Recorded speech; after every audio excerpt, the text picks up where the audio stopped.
Morning दोस्तों, YouTube की history में पहली बार आ चुका है भारत का संविधान। पूरा का पूरा वीडियो के थ्रू पूरा का पूरा जानने वाले हैं कि कैसे कैसे अनुच्छेद, कितना अनुच्छेद है, कितना भाग है, कितना अनुसूचियां हैं, टोटल बारीकी के साथ पढ़ने वाले हैं। तो चलिए शुरू करते हैं।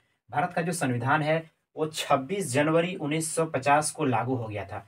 भारत का जो संविधान है ये दुनिया का सबसे बड़ा लिखित संविधान है। इसको बनने में 2 वर्ष 11 महीने और 18 दिन का समय लगा था।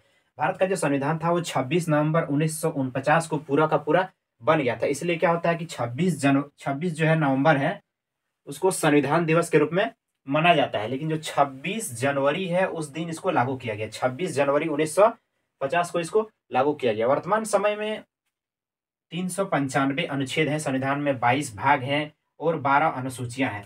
ये सब टोटल हम लोग पढ़ने वाले हैं। टोटल का टोटल एक एक करके बारीकी के साथ पढ़ने वाले हैं। भाग 1 में क्या है, भाग 2 में क्या है, भाग 3 में क्या है, इसी तरह से 22 भाग में क्या क्या है, और एक अनुच्छेद से लेकर 395 अनुच्छेद तक पूरा का पूरा एकदम पढ़ने वाले हैं। पूरा का पूरा अच्छे के साथ पढ़ने वाले हैं और यूट्यूब में ही पढ़ने वाले हैं और एकदम फ्री का फ्री पढ़ने वाले हैं। ठीक है, तो आप लोग बने रहिए वीडियो में और देखिए आगे कि कैसे हम लोग पूरा का पूरा संविधान कवर करते हैं। तो संविधान सभा के जो अध्यक्ष हैं वो क्या थे, डॉक्टर राजेंद्र प्रसाद। संविधान सभा के प्रारूप समिति के जो अध्यक्ष थे वो डॉक्टर B.R. अम्बेडकर साहब। Doctor B.R. अम्बेडकर साहब जो थे वो बहुत ही महान व्यक्ति थे। इन्होंने बहुत ही ज़्यादा मेहनत करके भारत का संविधान बनाने में बहुत ही महत्वपूर्ण भूमिका निभाई थी। भाग 1 में क्या दिया हुआ है, संघ और राज्य क्षेत्र, यूनियन एंड इट्स टेरिटरी। भाग 1 में है संघ और राज्य क्षेत्र। भाग 1 के अंतर्गत जो है 1 से 4 अनुच्छेद आता है।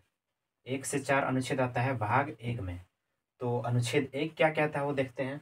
अनुच्छेद 1 कहता है कि भारत राज्यों का एक संघ है।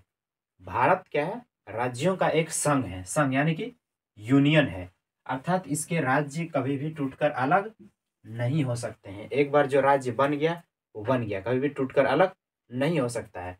और जो बनते हैं राज्य किस तरह से बनते हैं, जो देश बनते हैं वो किस किस तरह से बनते हैं, वो 3 तरीके से बनते हैं। एक होता है कॉन्फेडरल, एक होता है फेडरेशन और एक होता है यूनियन। तो उसके बारे में हम लोग जानने वाले हैं। देखिए जानते हैं। कॉन्फेडरेशन जो होता है उसे बोलते हैं हिंदी में परिसंघ।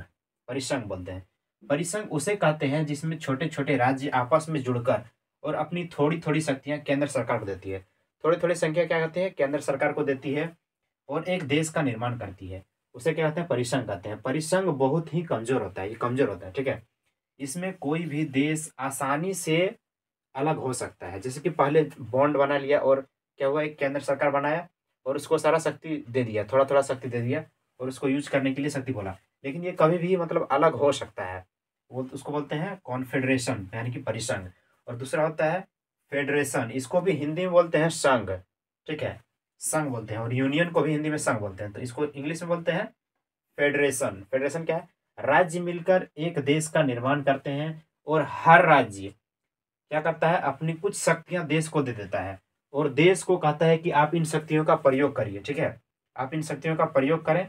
इसमें भी कोई भी राज्य आसानी से अलग हो सकता है। जैसे कि अमेरिका जो है, अमेरिका में जो है 50 राज्य मिलके अमेरिका बना हुआ है। ठीक है, तो वो फेडरेशन के अंतर्गत है। फेडरेशन के अंतर्गत बना हुआ, कभी भी अलग हो सकता है। ठीक है, वैसे अभी होगा अलग नहीं, लेकिन कभी भी अलग हो सकता है।